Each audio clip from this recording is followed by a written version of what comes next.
Ted Cruz is in a self-imposed quarantine for coronavirus, but should you be worried? This is Phil Valentine. 2 minutes of truth dead ahead.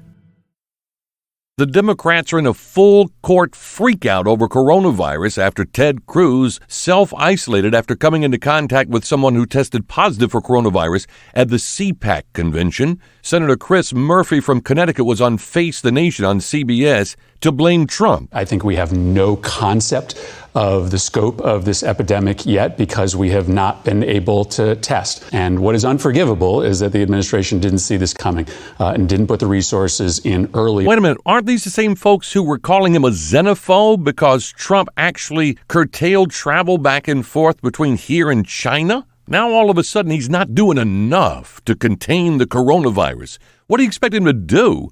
They're doing everything they can to make sure that they're finding people who've been infected, make sure they're isolated, make sure they're treated.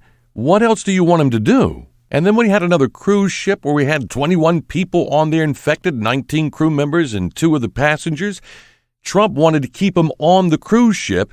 He left it to the experts in his administration to make that decision. They decided to get him off the cruise ship, and people were freaking out because he wanted to keep him on the ship. To me, it would make much more sense to keep him on the ship and keep him contained than to take him off. But that's not my decision, and Trump left it to the experts. This guy can do no right with these folks, and that's the whole point.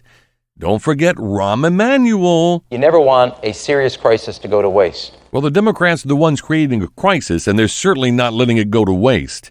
New York Times even called it the Trump virus. Can you imagine if the Ebola virus had been called the Obama virus? It's racism. It's wrong. Well, it may not be racism, but this is just as wrong.